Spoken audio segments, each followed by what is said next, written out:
Sometimes you just can't tell if you're lucky or unlucky. It was a Saturday morning. I had backed out of my driveway and was just heading to the mega mall to buy some parts to fix the tub in our bathroom when I realized I had a flat tire, and I'd only gone about 30 meters, no more. I had to get out of the car and go home to get a hydraulic jack. On the way to the kitchen, I heard Dora talking to someone on the phone. "Don't worry, he won't be a problem." The jingling of my keys on the counter let her know I was back. In a muffled voice, hurriedly, "I gotta go." 3x Soji into the kitchen, and I see her turn around, smiling as if nothing had happened. "Hey, honey, you turned around fast." "Got a flat tire?" I mumbled. "Oh, that sucks. Do you need help with that?" "No, I can handle it." It was time to figure out what it all meant. While I changed the tires, I thought about the background, deciding to remember everything Dora had done and said lately, to see if I could find any clues or warning signs. The first thing that struck me as odd happened the night before. When I got home, Dora complained to me that the bathroom drain in our toilet was nearly clogged again. It wasn't the happiest of information, but why would it even matter at 6 o'clock in the evening? We live in an old house and use the bathtub as a shower as well. Okay, wait. That means she showered before I got here. Well, you don't need to read too many stories to put 2 plus 2 together and figure out what that means. So, after changing the tires, I went upstairs to wash my hands. I checked the laundry basket once and found a wet bath towel left over from last night and Dora's panties, still damp from hand washing. My name is Matt. I've been married to Dora for 4 years. We knew each other in high school but hadn't dated at the time. Then one day, after college, we saw each other again, and everything seemed to fall into place. We had an active and healthy sex life before we got married, and it hadn't slowed down much until recently. Come to think of it, the first red flag was when our friends, Jim and Diane, got divorced. I was totally on Jim's side for all the crap he put Diane through during the divorce. Dora, on the other hand, couldn't understand how someone as mild-mannered as me could support such cruel, in her opinion, treatment of a cheating wife. I remembered her clucking, justifying her friend Diana's behavior with the words, maybe it was just sex, and that this little mistake should not lead to such draconian measures. "Look at it this way, Dora," I said to my wife. "Fidelity is like pregnancy. You're either pregnant or you're not. There's no gray area. There are only 2 numbers on the fidelity scale, either 100% or 0. In retrospect, Dora's reaction at the time spoke volumes to me. We recently bought this old fixer-upper. Until major improvements are made, the place won't sell to anyone unless someone else wants to clean it up. I'm generally pretty handy with tools. The only problem is finding enough time to do it all. Now, in light of my recent discoveries, I didn't want to go to the bathroom, but instead I just needed to clear my head and collect my thoughts. I went outside to do some yard work. My indignant mind was seething with anger, but I didn't know what else to do to get more information. Dora was out in the yard, too, crouching nearby, tending to her rose bushes. I had already started pruning the trees when suddenly I heard a shrill screech. Dora was stumbling, trying to get up and screaming panikedly, "3 me yeah." I smiled. Dora was deathly afraid of snakes. As for me, I find snakes funny, living ropes with eyes and a split tongue. When I got close to her bushes, I saw a pencil-thin garden snake, about 30 centimeters long on the ground. "Kill it! Kill it!" Dora shouted from a safe distance. I lied. "I don't see anyone. Are you sure?" "Hell yes, it was huge. Look closely." While Dora was looking out the door, I picked up a half-meter-long twig from the ground and threw it in her direction. "Is that her?" A deafening shriek and the sound of the door slamming shut was all I heard. Dora had locked all the doors leading into the house, so I had to apologize for throwing the snake at her for a long time before I was allowed in. "I need to lie down," she moaned. "You know I hate snakes. It wasn't funny at all to throw it at me." As soon as Dora went upstairs, I turned on her cell phone and wrote down the phone numbers she'd called recently. 3 Aundo. I checked her recent travel history on online maps to see what routes she'd made inquiries on. Yesterday, for example, at 2:30 p.m., Dora visited a coffee bar. Putting the puzzle together wasn't that hard. Too many calls to Jacob Sater, her co-worker, for it to be a coincidence. There weren't too many people in our fair city with a name like that, and one of them, I'm guessing, is this fruit that lives about 4 miles from our house. Well, I decided to go for a drive and have a look around. Turns out the coffee bar is almost right next to the motel. Bam! One down, one to go. I carefully parked a few houses away from Jacob's house and watched him. There were a couple of kids playing in the front yard, and a pretty lady would occasionally peek out the window and chat with them. I assumed that the man who soon came out of the house was Jacob. A minute later, he got into a car parked at the house and drove away. I emerged from my ambush, folder in hand, and knocked on the front door.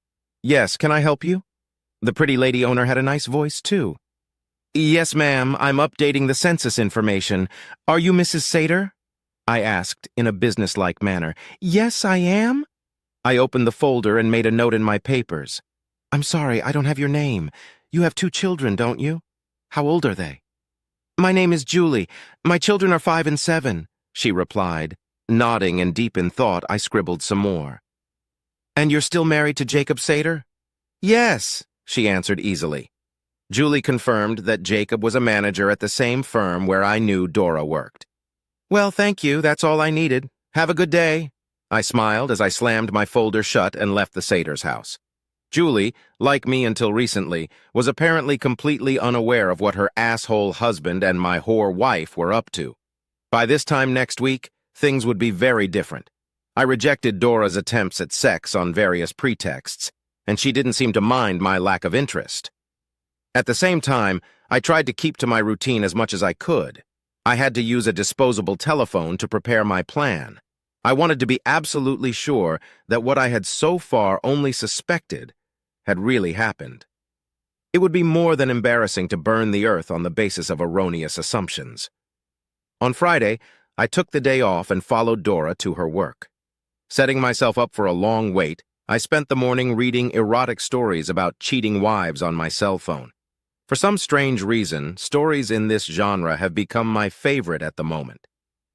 Around 2:30 p.m., Dora walked down to her car and pulled out of the parking lot.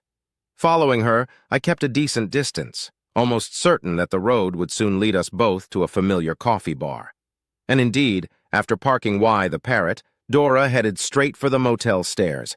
I parked my car so I had a view of those stairs. A minute later, Jacob joined Dora, and the two of them went up to the second floor, where Jacob opened the room with his key. Now I saw everything I needed to see. I dialed my friend Alex's number, letting him know I was headed his way, and then started the engine and drove off. When I got home, Dora was surprised to find me there, sprawled out on the couch watching TV. I had no doubt she'd want to shower as soon as possible. "Matt, what are you doing home so early?" Lingering in the living room aisle, she asked a little worriedly. "I had some urgent business to attend to, so I took the afternoon off. I see you took the afternoon off too, didn't you?" As if nothing had happened, I asked her a counter-question in a steady voice. I wondered what she'd come up with as an excuse. "I spilled a drink on myself, so I decided to go home and take a shower. I'll be down soon, and let's go out for steak." Wow, Dora showed impressive agility and quick thinking in an unexpected situation. Wow. I, unlike her, could barely contain myself.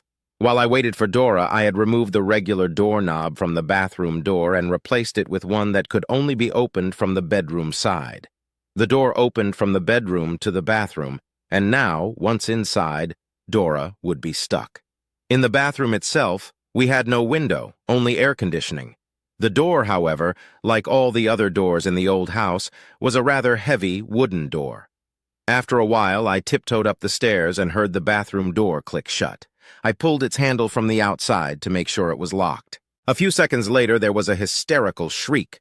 Dora was pounding on the door, but the pounding wasn't as loud as her panicked screams. I turned on the radio next to the bed and turned up the volume to drown out the screams. You see, I had borrowed 2 very large snakes, yellow anacondas, from my herpetologist friend Alex. They were each about 2.5 meters long and about the girth of my hand.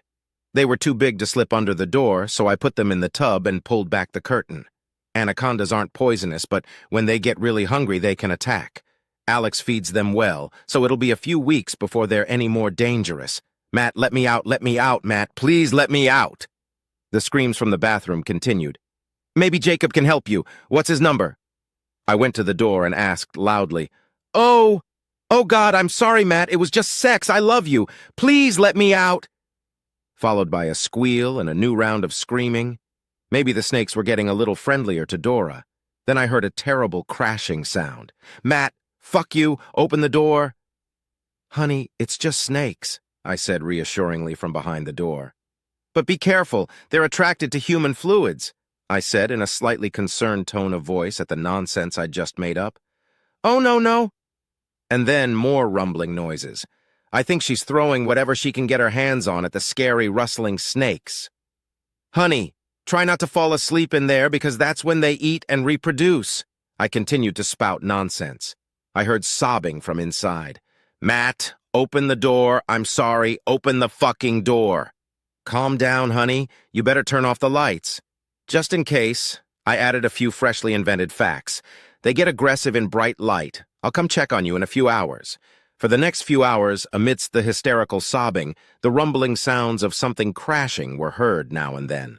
Then suddenly there was a loud thud. Dora must have fallen off the toilet or sink, for her screaming voice changed radically, ringing with panic and ultrasonic terror. "Matt, help me! Help me! Get off me! Get off me! Dora, just try not to frighten them," I cut in as she drew in air for another scream. "Otherwise they'll panic and try to crawl into the dark, warm, and damp holes." I spouted some more nonsense. All this noise and rumbling made it too disturbing to sleep in the bedroom, so I moved to the living room and slept on the couch. In the morning, after brewing a cup of coffee, I climbed the stairs to see what the forecast was for today. "How are you doing, darling?" I asked through the locked door and listened. I couldn't hear the old bedlam, only grunts and whimpers from inside. Perhaps it was the lack of adequate sleep. I'd have to stop by again at lunchtime and check it out. I spent the morning going through my email and looking at new car offers. Then Dora's friend showed up on the doorstep, picking her up to go somewhere together. "Hadn't she called you?" I wondered. "I'm sorry about that. She didn't sleep well last night, and she's not feeling well at all. She's been acting kind of weird."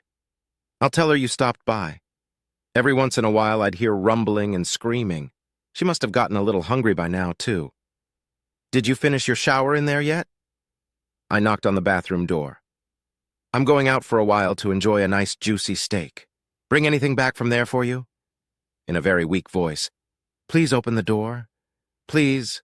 I don't have the energy to apologize anymore. What do you want? Well, please open the door." "Watch them closely. When they intertwine, it's a sign that they are getting aroused. You better not be near them if that happens," I warned her as another idea popped into my head. "Open the door, damn it!" An anguished ultrasonic shriek threw me off the tub, followed by more hysterical sobbing and screaming. I had more things to do today that were waiting to be done. The lawn needed mowing, by the way. I paced vigorously in front of the house as I tackled this important and necessary process. Then I watched television all day. After the broadcast of the golf tournament ended, I checked back in to see how the celebration of love and oneness with the fauna world was going. I knocked on the door, hammering Morse code on the wood. "How are you and your lovers doing, dear?" "Her. They're on me. Get away, help me." Apparently Dora had dozed off after all, and her yellow lovers took their chance and snuggled up to her, wrapping their temporary housemate in their loving embrace. "I will leave you and your lovers alone. I'll be back in the morning to wish you sweet dreams, dear." "Matt, open this door now." What a bossy little thing. Well, I guess I'll leave it in timeout for a while longer. The crying and screaming continued at random times throughout the night. I slept in the distance again, on the now familiar living room couch. With my steaming morning coffee in my hand, I climbed the stairs again and put my ear close to the wood paneling. Not a sound could be heard from inside. Maybe she had managed to get some rest after all. I cautiously opened the door. Dora lay passed out, wedged between the wall and the toilet. The bathroom was chaotic and a complete mess. I put the two snakes into the canvas bags Alex had provided me. It only took a few minutes to put the regular doorknob back on. I used my phone to take a video of a ragged Dora sleeping in the toilet bowl's embrace and document the damage she had done during her confinement. I then called 911 and informed them that my wife had lost her mind. I had thoughtfully stashed the canvas bags of anacondas in the trunk of my car. When the patrol car arrived, I told them how Dora had first locked herself in the bathroom and then started trashing it. I didn't know if she was stoned or abusing drugs, but she was screaming something unintelligible and raving about the snakes around her. Yes, she was acting completely paranoid, like she was crazy. Of course, I agree with you officers. She definitely needs some psychiatric help, and I'm willing to sign all the necessary paperwork for my wife to get it.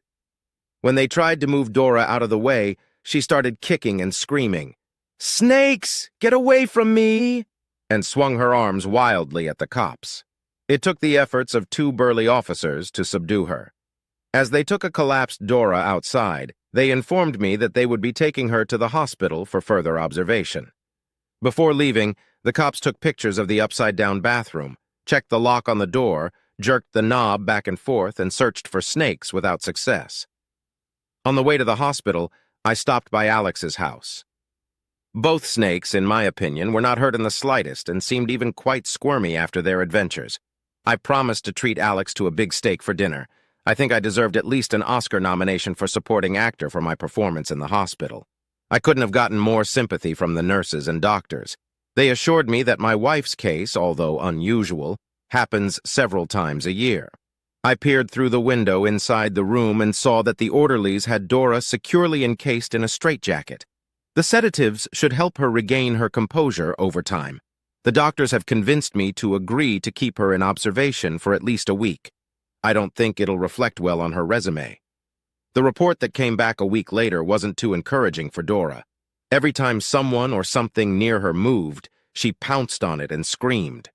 The patient also kept ranting about how I had locked her in a bathtub with snakes to punish her for her cheating. Her cheating? How? She's having an affair? I continued, to the best of my ability, to play my best husband-caught-off-guard role.